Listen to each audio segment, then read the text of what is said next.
करूंगा।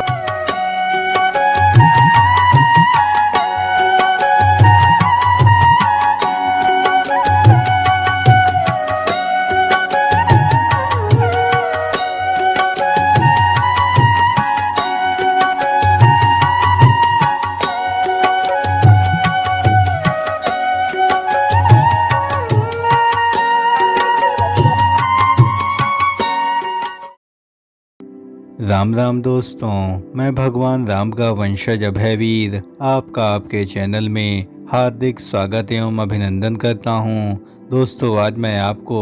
श्री राम जन्मभूमि परिसर में 11 स्थानों पर हो रहे सबसे नए निर्माण कार्यों के साथ ही 45 दिवसीय अनुष्ठानों के समापन कार्यों के विषय में सबसे नवीनतम एवं एक्सक्लूसिव जानकारी प्रस्तुत करूंगा। 16वीं सदी में प्रभु श्री राम के मंदिर की रक्षा के लिए अपने प्राणों का त्याग एवं बलिदान देने वाले हजारों शूरवीरों के प्रतीक इस चैनल में प्रभु श्री राम की आत्मा का वास है, और जहां आत्मा का वास होता है वहां परमात्मा की अपार कृपा दृष्टि अवश्य प्राप्त होती है। अतः इस चैनल से पूरी आत्मीयता एवं श्रद्धा भक्ति भाव से जुड़ें और कमेंट बॉक्स में पूरी आत्मीयता से जय श्री राम जरूर लिखें। अयोध्या में निर्मित प्रभु श्री राम लला के भव्य मंदिर के उद्घाटन कार्यों के 50 दिन बीतने के बाद अब राम मंदिर के सेकेंड फेज के निर्माण कार्यों को युद्ध गति से किया जा रहा है, और इसी क्रम में निर्माण समिति की बैठक में परकोटा निर्माण कार्यों पर कई अहम निर्णय लिए गए, और इस संदर्भ में 825 मीटर परकोटे में कुल 11 स्थानों को चयनित करके यहाँ पर निर्माण कार्यों को आरंभ कर दिया गया है। सामने आप देख सकते हैं कि परकोटा परिसर में जिन 11 स्थानों के निर्माण कार्यों को चयनित किया गया है, और उसमें पहला जो निर्माण कार्य है वह प्रवेश द्वार के आसपास के निर्माण कार्य हैं, जहां पर मुख्य रूप से फर्श के निर्माण कार्यों को तेजी से आरंभ कर दिया गया है।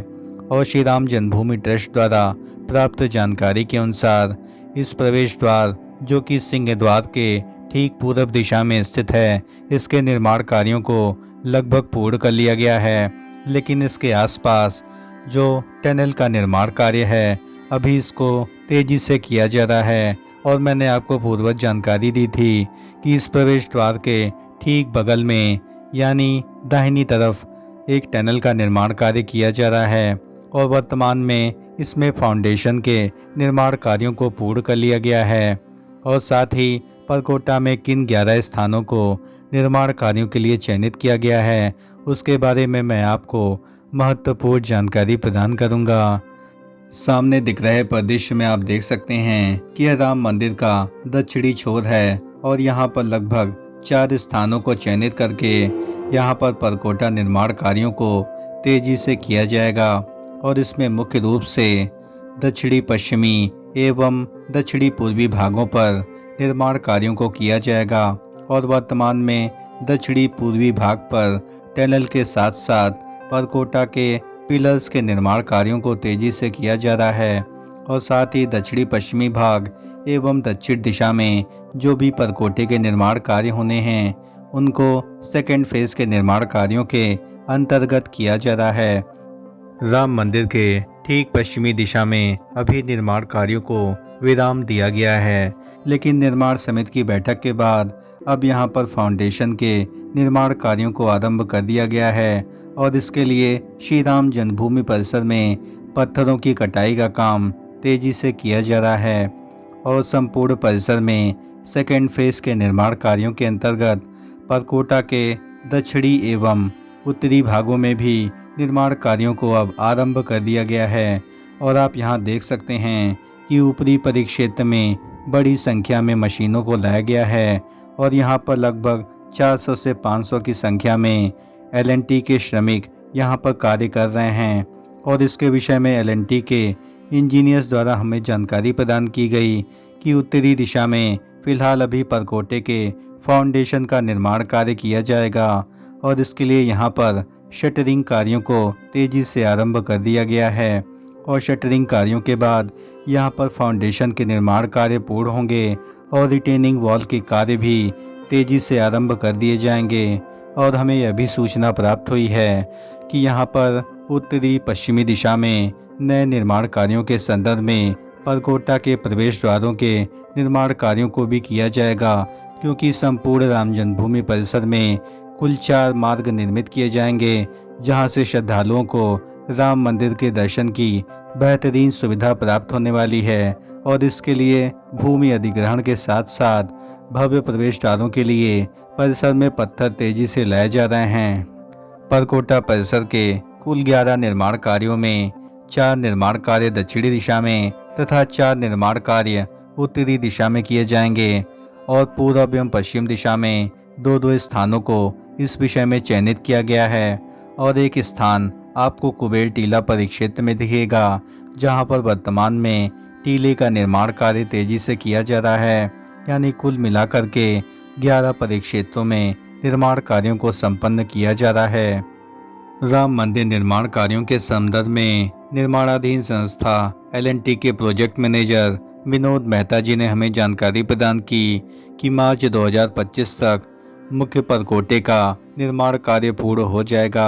और पूरब की तरफ का जो मुख्य द्वार है उसका निर्माण कार्य पूर्ण हो चुका है और दक्षिण दिशा में बेसमेंट का एरिया लगभग 70% तक पूरा हो चुका है और पश्चिमी व उत्तरी दिशा में परकोटे का काम आरंभ हो चुका है और परकोटे में अब तक लगभग 4,500 घन फीट पत्थर लगाए जा चुके हैं और अभी तक लगभग 3,500 घन फीट पत्थर अभी और लगाए जाएंगे। और यानी संपूर्ण परकोटा के निर्माण कार्यों में अभी बड़ी संख्या में हजारों घन फीट पत्थर उपयोग किए जाएंगे कि इसके दक्षिणी भाग में जो भी निर्माण कार्य किए जाएंगे उसमें टनल को लगभग 200 मीटर लंबा बनाया जाना है और वर्तमान में लगभग 100 मीटर के आसपास टनल के निर्माण कार्यों में पूर्णता कर ली गई है और टनल में मुख्य रूप से पिलर्स एवं बीम ढलाई के बाद इस पर छत ढलाई के कार्य लगभग 50 मीटर के आसपास पूर्ण हो चुके हैं और बाकी परिक्षेत्र में छत ढलाई के कार्य तेजी से जारी हैं। राम मंदिर के परकोटा निर्माण कार्यों में जिन 4 प्रवेश द्वारों के निर्माण कार्य होने हैं उसमें से अभी तक केवल पूर्व दिशा में मुख्य प्रवेश द्वार का निर्माण कार्य ही हो पाया है, लेकिन 3 अन्य प्रवेश द्वार जो कि उत्तर, दक्षिण एवं पश्चिमी दिशा में निर्मित किए जाएंगे, इसके लिए भी यहां पर फाउंडेशन कार्यों को आरंभ कर दिया गया है और उम्मीद है कि इस साल के अंत तक इन प्रवेश द्वारों के निर्माण कार्यों को पूर्ण कर लिया जाएगा। यानी आप राम मंदिर परिसर में 4 रास्तों से प्रवेश कर पाएंगे और इन्हीं रास्तों से होकर के आप रामलला की परिक्रमा के साथ साथ टनल के ऊपरी भाग पर, जिसे परकोटा बोला जाता है, परकोटा के चारों ओर राम मंदिर का भ्रमण कर सकेंगे। यह परकोटा भीड़ नियंत्रण के साथ ही आपको संपूर्ण राम जन्मभूमि परिसर में रामायण कालीन बेहतरीन मूर्तियों का भी दर्शन कराएगा और इस परिक्षेत्र में 6 मंदिरों के निर्माण कार्य भी किए जाएंगे। सामने दिख रहे अद्भुत अलौकिक परिदृश्य में आप देख सकते हैं कि श्री राम जन्मभूमि परिसर में मंडल पूजा यानी 45 दिवसीय अनुष्ठान कार्यों का विधिवत समापन कर दिया गया और सामान्य तौर पर उत्तर भारत में मंडल पूजा का बहुत ज़्यादा प्रचलन नहीं है, लेकिन दक्षिण भारत में मंडल पूजा का आयोजन एक आम बात है और राम मंदिर ट्रस्ट के सदस्य एवं विश्व तीर्थ प्रपन्नाचार्य के नेतृत्व में इस पूजा का आयोजन किया गया और मंडल पूजा के दौरान प्रतिदिन शाम को परिसर में भगवान रामलला की उत्सव प्रतिमा को पालकी में घुमाया जाता है और इसके विषय में मैंने आपको कई वीडियो दिखाई है। और जिसके बाद भगवान का अभिषेक एवं गायन नृत्य किया जाता है और उन्हें झूले से भी झुलाया जाता है और इसके साथ ही 45 दिनों में देश की नामचीन हस्तियों एवं कलाकारों ने रामलला के सामने राग सेवा का भी प्रदर्शन किया और राग सेवा का भी विधिवत समापन कर दिया गया। राम मंदिर में मंडल पूजा समाप्त हुई और 1000 कलश में पवित्र नदियों के जल, जिसमें सरयू, गंगा आदि शामिल हैं, उससे रामलला का अभिषेक किया गया। मंडल पूजा के महत्व का कई पुराणों में उल्लेख है और ऐसी मान्यता है कि केवल मंडला पूजा से ही व्यक्ति का जीवन पूरी तरीके से बदल सकता है और पूजा के दौरान भक्तों को सांसारिक सुखों से दूर रहना होता है। राम जन्मभूमि कार्यशाला में दिन प्रतिदिन हजारों घनफुट पत्थरों की तराशी का कार्य चल रहा है और इसके लिए सैकड़ों की संख्या में राजस्थान एवं मिर्जापुर से कारीगरों की टीम को बुलाया गया है और उम्मीद है कि 2024 दिसंबर तक इन सभी निर्माण कार्यों को अंतिम अवस्था में पूर्ण कर लिया जाएगा। दोस्तों,